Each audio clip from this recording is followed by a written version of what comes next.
জানো তো, আমি মনে করি ঠাকুরের কাছে কিছু চাওয়ার কোনো সময় কোনো দরকার নাই, কিন্তু ঠাকুর জানে যে আমাদের কোনটা দরকার, কি দরকার আর কোন সময়ে দরকার। আমরা কমু যে আমাদেরকে এটা দাও ওইটা দাও, ওইটা ঠাকুর কিন্তু মানবো না। তার লেগে আমি সবসময় ঠাকুর এইটাই কই যে তুমি যেটা ভালো বুঝো ওইটাই করো। আর এদিকে দেখো কি সুন্দর বৃষ্টি পড়তেছে, আর এই বৃষ্টি দেখতে এসে পেলাম। বৃষ্টি দেখতে খুব ভালো পাই। আজকে তো রথযাত্রা, আর দেখা যাক যাই কি না, যাইতে পারি কি না। কেন কি দুই ছেলেরে নিয়ে যাওয়াটা মানে, আর বৃষ্টি পড়লে তো আরও ছোটো বাচ্চা নিয়ে যাওয়া হয় না।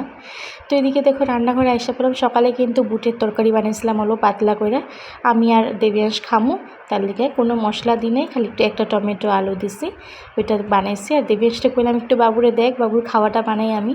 এখন চুটকুটা এত দুষ্টামি করে, ওরে রাইখা আমি চাইতেই পারি না, ভয় লাগে। আর দেবিয়াংশের উপর ভরসা করেও আমি রাখতে পারি না, কিন্তু ও তখন ছোটো, ও নিজের খেলাতে ব্যস্ত হয়ে যাব, ফট করে পইরা যাব। তো এদিকে দেখো ডুগুর খাওয়াটা আমি করতে করতে ও এত কান্দা করতেছে, মানে আমার মা মা করে চিল্লায় ডাকতেছে। তো অনেকটা খারাপ লাগতেছে, কী করবা, মানে এইটুকু খাওয়াটা পর্যন্ত বানাইতে দিতেছিল না। দেখো কি সুন্দর করে ডাকতেছিল, আমার খারাপও লাগতেছে। তো ওরে নিয়ে আসা পড়লাম এই ঘরে নিচে রেখা দিছি। অল্প টাইম আর কি, অল্প টাইমের কথা, খাওয়া রেডি হয়ে গেছে। অতটুকু টাইমেই ও থাকতেছিল না, চিল্লায় চিল্লায় কাঁদতেছে মা মা। এখন না কী কী কইতে থাকে জানি, মানে কিছু কিছু কয়া কান্দে। তো দেখো দেবিয়াংশ ওইদিকে স্নান করাতে বসাই দিব, মানে ওই যে ওরে গামলাতে বসাই দিব, ওর অল্প টাইম খেলতে থাকবো, এদিকে ডুগুরও খাওয়াই দিব। তো ডুগু কিন্তু আস্তে আস্তে চললাম না, হামাগুড়ি দেওয়া শিখে গেছে। তো আস্তে আস্তে দেখো বড় হয়ে যেতেছে আমার ছেলে। এই দুইটা ছেলে বড় হয়ে গেলে আমার আর টেনশন নাই, আমি তখন পুরো ফ্রি। তো তারপরে ডুগুরে খাওয়াই দিলাম, দেবিয়াংশও স্নান করাই নিয়ে আসলাম, চুল টুল আশ্রয় এটা রেডি করে দিয়েছি। কেন কি ওরে ভাত খাওয়াই দিব এখন।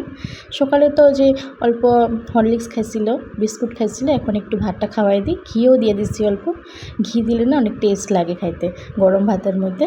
আমি ভালো পাই ঘি খাইতে অনেক, তার লেগে আমি আমার ছেলেরও ঘি দিয়ে দিই কোনো সময়, সবসময় দিই না আবার, কেন কি গরম অনেক পড়ছে।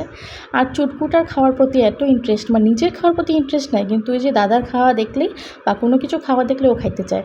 তো আলু চটকায় উপর মুখে ঢুকাই দিলাম। আর এদিকে দেখো দেবিয়াংশটা খাওয়াই দিতেছি, আমি অল্প খাওয়াই নিতেছি, কেন কি আর খিদা অনেক পাইছে, কিন্তু খাবার কোনো টাইমেই নাই। এদিকে উপরে আয়া পেলাম, অল্প মাল্লকে কথা কইলাম বয়া বয়া। তারপরে দুইজনকে রাইখা আমি কই না, আমি একটু যাই কিছু বানায় খায়া নিই, আমার অনেক খিদা পাইছে। তো মারা করলাম তুমি অল্প টাইম দেখো, আমি একটু নিচে গিয়ে ভাত খায় নিই, তারপরে আয়া পড়ে নিয়ে যাবো আর কি। তো এদিকে নিচে আয়া পড়লাম। মাও তো এখন বয়স হচ্ছে, এখন পারে না বুঝছো আগের মতন, আমি ওইটার লেগে আর কি মার কাছে বেশি টাইম দেই না। এদিকে দেখো আয়সা বেগুন ভাজা বানাইলাম গরম গরম, লঙ্কা কিন্তু গোটা লঙ্কাও ভাজা নিছে, এত টেস্ট লাগে খাইতে। কেমন লাগছে ভিডিওটা জানাবে তোমরা।